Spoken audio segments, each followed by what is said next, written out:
আজ ষষ্ঠ শ্রেণীর পরিবেশ বিজ্ঞানের ক্লাস।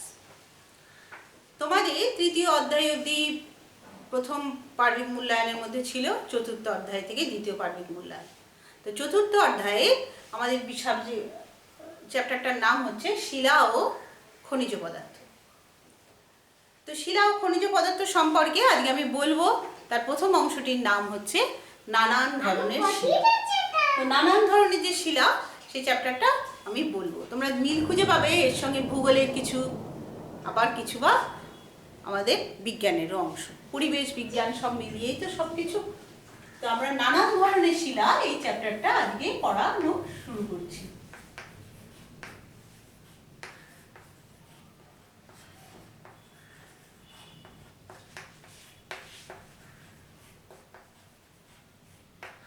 প্রথমে আমি বোর্ডে একটা ছবি আঁকছি, দেখো, দেখে বলো এটা কার ছবি।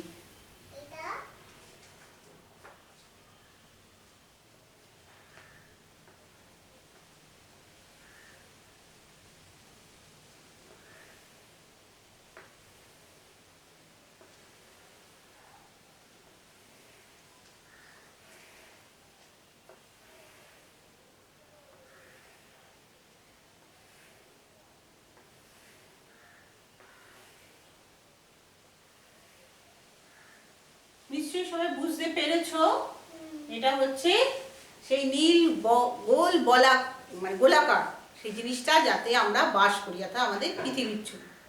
আমাদের পৃথিবী কিভাবে সৃষ্টি হয়েছিল সে সম্পর্কে মনে হয় তোমাদের সকলেরই কিছু না কিছু ধারণা আছে।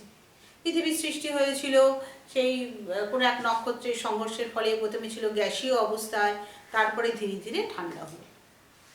তো এই ধীরে ধীরে ঠান্ডা হওয়ার সময়ে পৃথিবীর ওপরের অংশটা ঠান্ডা হয়ে গেল, নিচের অংশটা গরম থাকলো। নিচের অংশটা এতটাই গরম থাকলো, নিচের অংশে ওপরে ঠান্ডা হয়ে গ্যাসীয় পদার্থের কিছুটা অংশ জমে গিয়ে শক্ত অংশ তৈরি করলো পৃথিবীর বাইরের আবরণ। আর ভেতরে যে অংশটা থাকলো সেটা প্রচণ্ড উত্তপ্ত গরম। এই উত্তপ্ত গরম অংশটাকে আমরা বলি ম্যাগমা বা লাভা। আজকে শিলা পড়তে গেলে পৃথিবীতে যে তিন ধরনের শিলা পাওয়া যায় সেই সম্পর্কে আমরা বলব। তো এই তিন ধরনের শিলা এই পৃথিবীতে পাওয়া যায়। তার বাইরের আবরণটা, পৃথিবীর বাইরের আবরণটা হচ্ছে শক্ত মাটি এবং পাথর দিয়ে তৈরি। বলা হয় পৃথিবীর বাইরের অংশটা আর কি আগ্নেয় শিলা এবং পরিবর্তিত শিলা দিয়ে তৈরি। আর ভেতরের অংশে আছে হচ্ছে গরম গলিত লাভা। এখন শিলা যে কত রকম, সেই 3 রকম ভাগ আমি বলে তারপরে প্রথম ভাগ সম্পর্কে আলোচনা করব। শিলা 3 প্রকার।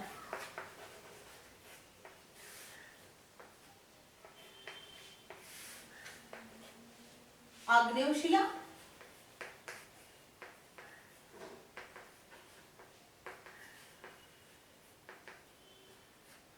পাললিক শিলা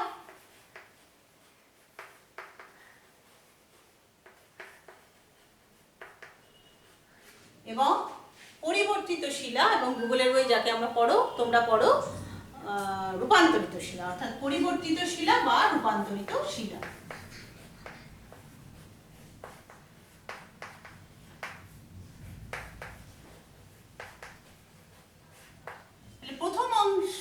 প্রথমটির নাম হচ্ছে আগ্নেয় শিলা। আগ্নেয় শব্দটা এসেছে অগ্নি থেকে। এই পৃথিবীর ওপরের যে অংশটা, সেইখানে কিছু তার নিচের দিক দিয়ে কিছু প্লেট থাকে। এই প্লেটগুলো যেখানে একটার সঙ্গে একটা জয়েন্ট হয়, অর্থাৎ পৃথিবীর এই দুর্বলতম জায়গায় অনেক সময় কোনো কারণে দেখা গেল ভেতর থেকে ম্যাগমা বা লাভা বেরিয়ে আসছে। ভেতরটা বলেছি প্রচণ্ড গরমে উত্তপ্ত অবস্থায়, গলিত অবস্থায় থাকে। তো এই ম্যাগমা বা লাভা বেরিয়ে আসে, বিস্ফোরণ হয়ে বেরিয়ে আসে। আমাদের বইয়েও দেখবে একটা সুন্দর ছবি দেওয়া আছে, জমে গিয়ে বেরিয়ে আসে। বেরিয়ে আস্তে আস্তে কেউ ভেতরে খানিকটা কোনটা ম্যাগমা বা লাভা জমে যায়, আর বাইরে বেরিয়ে এসে ঠান্ডা বাতাসের সংস্পর্শে জমে যায়। তো এই ভেতরে কিছুটা এই আগ্নেয়গিরি, অর্থাৎ যেখান থেকে আগুন বেরিয়ে আসে তার ভেতরে কিছুটা, আর কিছুটা বাইরে জমে যায়। এই জমে গিয়ে যে শিলা তৈরি করে সেই শিলার নাম হচ্ছে আগুন থেকে জন্ম বলে এর নাম হলো আগ্নেয় শিলা। তো আগ্নেয় শিলা প্রধানত 3 রকম দেখা যায়। একটা হচ্ছে গ্রানাইট, একটা হচ্ছে ব্যাসল্ট, আর একটা হচ্ছে পিউবিস। গ্রানাইট, ব্যাসল্ট এবং পিউবিস। আমি একটু ছবিটা মুছে এখানে এই 3টে শিলা সম্পর্কে একটু বলি। প্রথম জনের নাম হলো আগ্নেয় শিলার প্রথম জনের নাম হচ্ছে ব্যাসল্টের কথাই আগে বলি।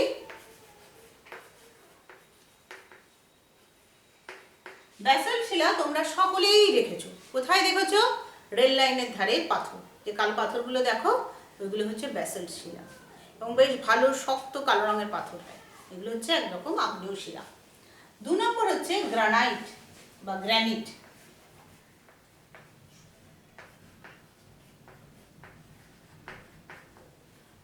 দেখো তোমাদের বইয়ে এটা 55 পাতায় দ্বিতীয় যে ছবিটা রয়েছে ওখানে দেখবে গ্রানাইটের ছবি রয়েছে।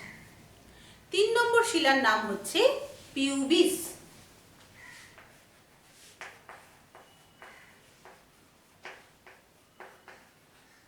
পিউবিস শিলার আরেক নাম হচ্ছে ঝামা পাথর। কেন ঝামা বলা হলো?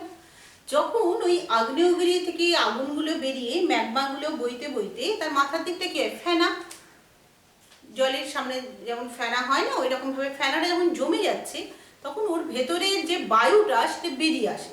বেরিয়ে আসলে কি হয়? যখন জমে শক্ত হয়ে যায় ফলে ওর মধ্যে ছিদ্র ছিদ্র দেখা হয়ে যায়। এটা হচ্ছে পিউবিস শিলা। তোমাদের বইয়ে এই পিউবিস শিলার ছবি আছে। 3টে শিলার ছবি 55 পাতায় রয়েছে, প্রথম পাতাটাতেই আছে। এই 3 শিলা হলো আগ্নেয় শিলা। এরপরে আসছি আমরা পাললিক শিলা সম্পর্কে জানতে। আমরা এটা পরে পাললিক শিলা সম্পর্কে বলব। পাললিক শিলা শব্দটা এসেছে পলি থেকে। পলি কি জিনিস? উঁচু যেখানে ডাঙা অঞ্চল অর্থাৎ স্থলভাগ, স্থলভাগে নানান রকম নদী রয়েছে, নানা জলাশয় রয়েছে। এই নদীগুলোতেই মূলত প্রবাহিত হতে হতে নদী যখন চারপাশে যখন বন্যা হয়ে যায় তখন আমাদের কি হয়? বন্যার পরে যখন জল সরে যায় সেখানে পলি মাটি হয়, সেখানে চাষবাস হয়। অর্থাৎ নদী কিনা কিছু জিনিস বয়ে নিয়ে আসে। সে কি? যেই পাহাড় থেকে সে সৃষ্টি হয়েছে সেইখানে পাহাড়ের নুড়ি পাথরগুলো যেগুলো প্রবাহিত হতে হতে একে অপরের সঙ্গে ঘর্ষণ হতে হতে হতে ক্ষইতে ক্ষইতে ক্ষইতে ক্ষইতে একদম ক্ষুদ্র ক্ষুদ্র হয়ে যায়। এবার নদী কোথায় গিয়ে মিশলো? নদী সাধারণত বড় কোনো জলাশয় অর্থাৎ সমুদ্র বা মহাসমুদ্রে গিয়ে মিশছে। এবার সমুদ্র বা মহাসমুদ্রে নদী তার বয়ে আনা সমস্ত কিছু এসে উজাড় করে ওখানে ফেলে দিল। এই জিনিসগুলো কি হবে? সমুদ্রের নিচে জমা হতে থাকে। এই সমুদ্রের নিচে জমা হতে হতে ধরো কয়েক লক্ষ বছর পার হয়ে গেল। কয়েক লক্ষ বছর ধরে এগুলো জমা হতে থাকে। জমা হতে হতে একটা স্তরে জমা হয়েছে, 2টো স্তর, 3টে স্তর, এরকম পরপর পরপর জমা হয়েছে। এবং এই লক্ষ বছরে জমার ফলে প্রচণ্ড চাপ এবং চাপের ফলে সৃষ্ট তাপ এই পলিগুলো জমে গিয়ে যে শিলা তৈরি করলো সেই শিলার নাম হলো পাললিক শিলা। পাললিক শিলা তার মানে কি বুঝলাম? পলি থেকে জমে গিয়ে যে শিলা হয়েছে, লক্ষ লক্ষ বছর ধরে জমে প্রচণ্ড চাপ এবং তাপের ফলে এগুলি জমা হয়েছে। এবং এগুলো স্তরে স্তরে জমেছে বলে এর আর একটা নাম স্তরীভূত শিলা। আরো আর একটা কি?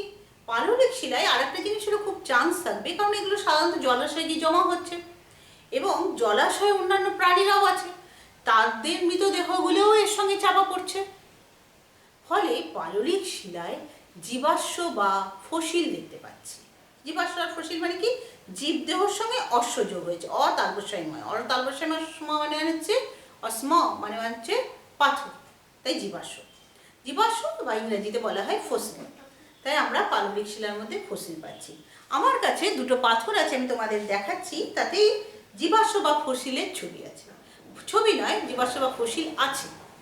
তোমরা দেখতে পাচ্ছ এখানে এখানে নদীর যে সমুদ্রের নিচে যে সমস্ত ভেষজ উদ্ভিদ অংশ আছে সেই উদ্ভিদ অংশে পাতা বা কিছু অংশ দেখতে পাওয়া যাচ্ছে। একই সঙ্গে পাতা বা কিছু অংশ দেখতে পাওয়া যাচ্ছে এবং একই সঙ্গে এর ভেতরে একটা দেখতে পাচ্ছ কি শামুক বা ঝিনুক জাতীয় একটা অংশের ছবি। আর একটা দেখাচ্ছি, এই দেখো এখানে পরিষ্কার একটা সামুদ্রিক শামুকের আর কি খোলস দেখা যাচ্ছে, এই যে এইটা। উল্টো দিকটাতেও দেখো ঝিনুক দেখা যাচ্ছে, দেখতে পাচ্ছ দুটো ঝিনুকের পার্ট, মাঝখানে একটু গোল মতন, সন্দেহ হয় মুক্ত নয় তো, কিছু একটা দেখা যাচ্ছে। তো এই রকম পাললিক শিলায় হচ্ছে সমুদ্রের নিচে লক্ষ লক্ষ বছর ধরে জমা হয়ে সৃষ্টি হয় এবং এতে জীবাশ্মের সন্ধান পাওয়া যায়। আশা করি মনে রাখতে পারবে সবাই। পাললিক শিলা, 3 ধরনের পাললিক শিলার কথা আমি বলছি এখানে, বেলে পাথর, শেল এবং চুনা পাথর। এই 3 ধরনের পাললিক শিলার কথা বলছি। বেলে পাথর,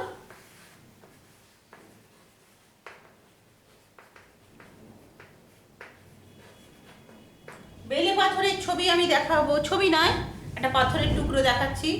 এই দেখো বেলের যে চিকচিক চিকচিক করছে অংশটা দেখা যাচ্ছে, কি অংশটা বোঝা যাচ্ছে, চিকচিক চিকচিক করছে দেখা যাচ্ছে।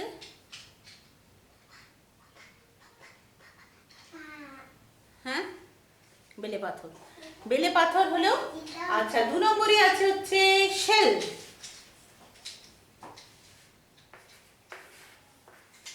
আরেক ধরনের পাললিক শিলা, এই শেল শিলা আমি এখানে দেখাচ্ছি। দেখো এখানেও স্তরে স্তরে জমা হয়েছে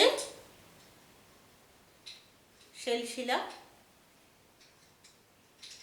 হ্যাঁ, স্তরে স্তরে জমা হয়েছে, একটু স্তর দেখা যাচ্ছে, এটা হচ্ছে শেল। 3 নম্বর আছে হচ্ছে চুনা পাথর।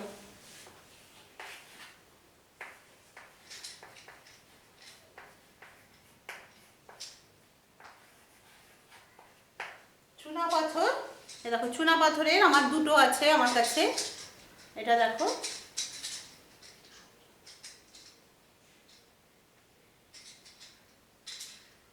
চুনা পাথর 2টো দেখতে পাচ্ছি। হ্যাঁ, চুনা পাথর। আমরা 3টে পাললিক শিলার 3 ধরনের পাললিক শিলা বললাম, বেলে পাথর, শেল এবং চুনা পাথর। এবারে আসছি 3 নম্বর যে শিলার ভাগ, তার নাম হচ্ছে পরিবর্তিত শিলা বা রূপান্তরিত শিলা। পরিবর্তিত বা রূপান্তরিত শব্দটার মধ্যে দিয়ে বোঝা যাচ্ছে এর কিছু থেকে পরিবর্তন হয়েছে। পরিবর্তন কীরকম? দেখো পৃথিবীর বয়স তো কম নয়, এতে যে বিভিন্ন শিলাগুলো সৃষ্টি হয়েছে, আগ্নেয় শিলা বলো, পাললিক শিলা বলো, এগুলোও আবার নানান কারণে চাপে এবং তাপের ফলে পরিবর্তন হচ্ছে। এবং চাপ এবং তাপের ফলে পরিবর্তন হয়ে যে শিলা তৈরি হচ্ছে সেই শিলার নামই হচ্ছে পরিবর্তিত শিলা বা রূপান্তরিত শিলা। এরও আমি 3টে উদাহরণ বলছি। যেমন একটা হচ্ছে, 3টে উদাহরণ আছে, এক মিনিট, মার্বেল, স্লেট এবং নিশ। 3টে উদাহরণ বলছি। মার্বেল হয়েছে চুনা পাথর থেকে। আমি চুনা পাথরের ছবি এর আগে দেখিয়েছিলাম, এই যে চুনা পাথর। এবার চুনা পাথর থেকে তৈরি দেখো মার্বেলের একটা সুন্দর জিনিস আমার কাছে আছে, এটা মার্বেল, খুব ব্রাইট লাগছে তাই না, খুব চকচক চকচক করছে। এটা চুনা পাথর থেকে তৈরি মার্বেল। চুনা পাথর পরিবর্তিত হয়ে বা রূপান্তরিত হয়ে মার্বেলে পরিণত হয়েছে। আমাদের ভারতবর্ষে পৃথিবীর 7ম আশ্চর্যের অন্যতম যে তাজমহল রয়েছে সেটি মার্বেল পাথরের তৈরি। অনেকের বাড়িতেও মার্বেল পাথর ব্যবহার করে মেঝে টেঝে করতে গেলে। আচ্ছা, মার্বেল পাথর।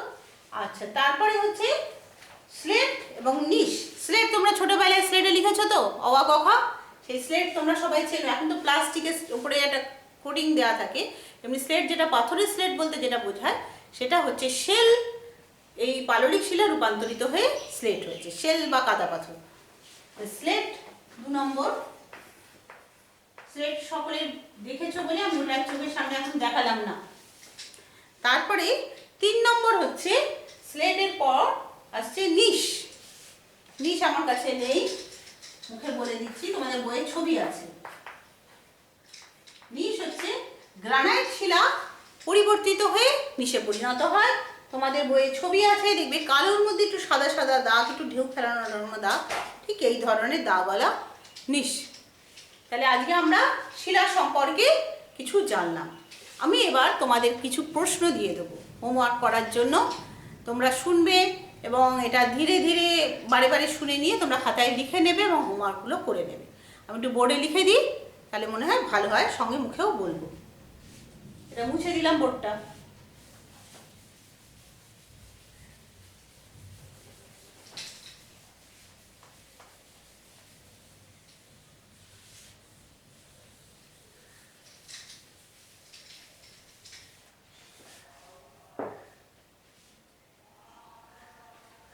আচ্ছা, প্রথমে এ প্রশ্ন হচ্ছে সঠিক উত্তর নির্বাচন করো।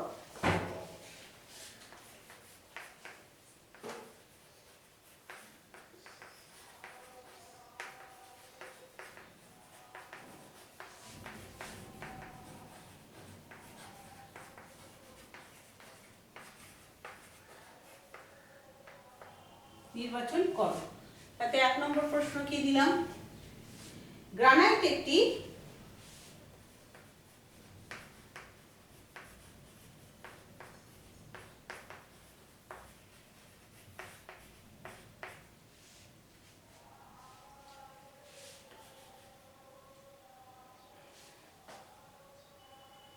প্রথমে এ না দিয়ে যদি দিয়েই থাকি তাহলে এখানে অন্য কিছু দিয়ে দিই। গ্রানাইট একটি পরিবর্তিত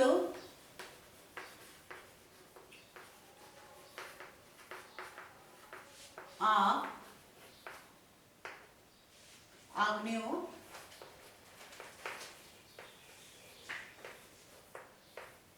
হর্ষই পাললিক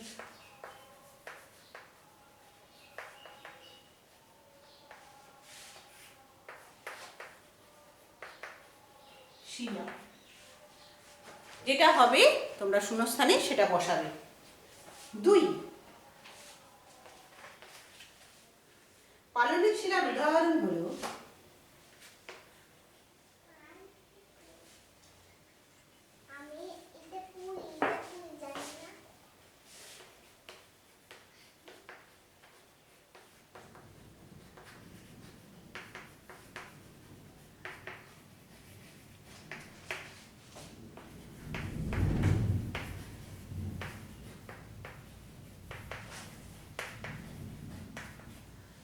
পাললিক শিলার উদাহরণ হলো ব্যাসাল্ট, পিউভিস আর বেলে পাথরের মধ্যে যেটা হবে তোমরা লিখবে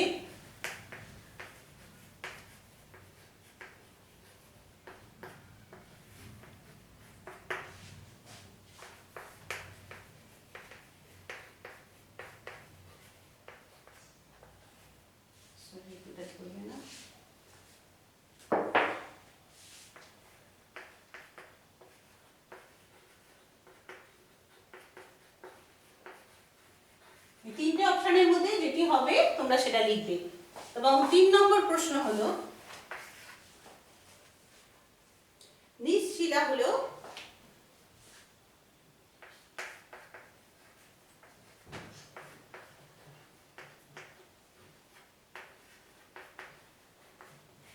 ড্যাশ এর পরিবর্তিত রূপ।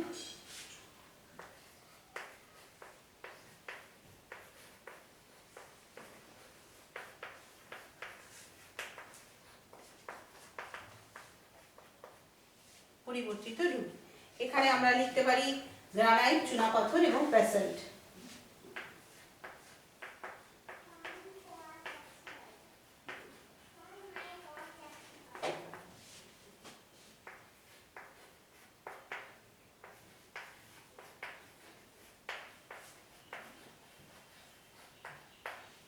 চুনাপাথর এবং হর্ষ হলো ব্যাসাল্ট। আমি বোর্ডটা মুছে দিচ্ছি, তোমরা একটু থামিয়ে বা আটকে তোমরা লিখে নিও, নিয়ে আবার মুছে নিয়ে দ্বিতীয় প্রশ্নটা শুরু করছি। মুছলাম বোর্ডটা।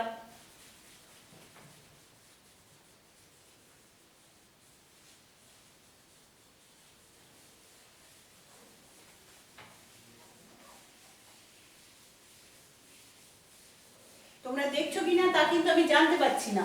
তোমরা যদি দেখে থাকো তাহলে লাইক বা কিছু তোমরা দিলে আমি বুঝতে পারবো যে আমার ছাত্রীরা দেখতে পেরেছে বা দেখেছে, কারণ আমরা বুঝতে পারছি না তোমরা দেখছো কি না। আচ্ছা, তারপরে হচ্ছে শূন্যস্থান পূরণ করো বি।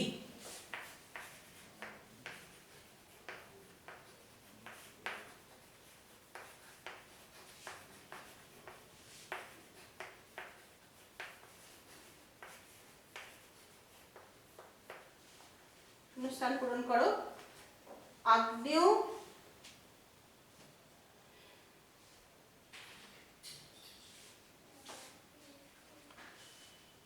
শূন্যস্থান পূরণ করো। আচ্ছা, লিখছি 1 নম্বর প্রশ্ন, পিউমিস পাথরে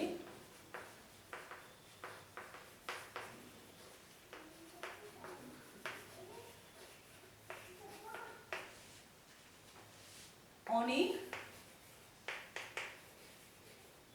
ড্যাশ দেখা যায়।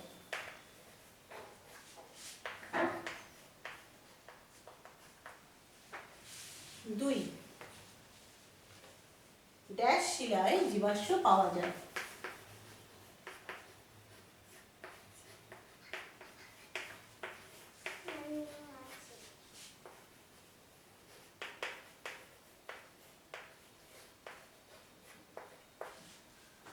পাওয়া যায়। 3 তাজমহল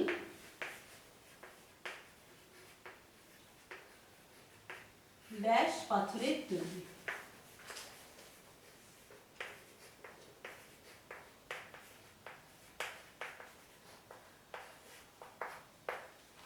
হয়ে গেল। এবার হচ্ছে সি, আরেক ধরনের প্রশ্ন, তোমরা থামিয়ে এটা দেখে নিয়ে লিখে নিও।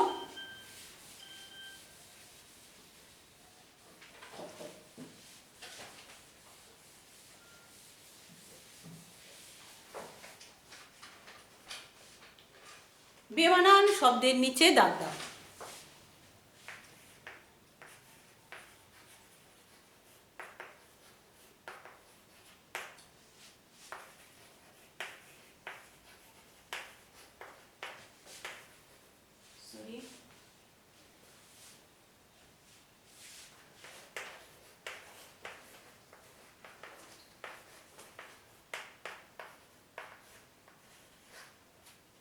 শব্দের নিচে দাগ দাও। 1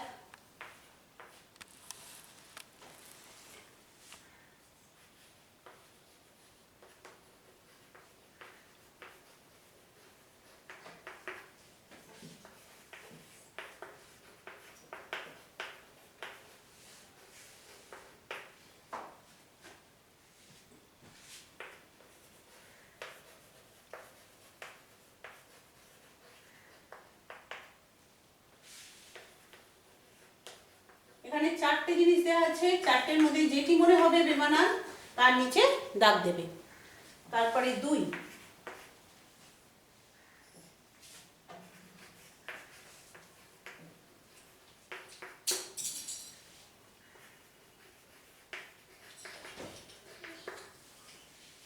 ব্যাসাল্ট, মার্বেল, স্লেট এবং নিস। হচ্ছে বেলে পাথর, চুনা পাথর, কাদা পাথর, গ্রানাইট। আচ্ছা, 2 হয়ে গেল।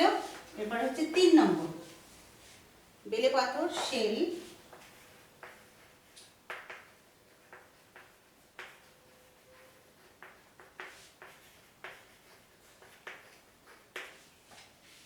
স্লেট, চুনা পাথর।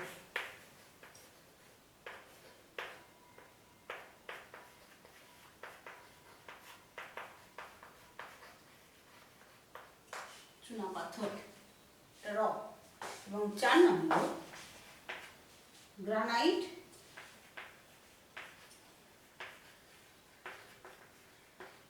পিউমিস,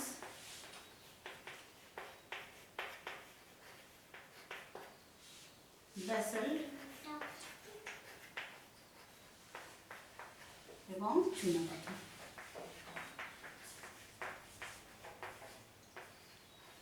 অড ওয়ান বা যেটা বেমানান, যেটার মধ্যে প্রতিটা নম্বরের প্রশ্নে তোমরা সেই বেমানানের নিচে দাগ দেবে।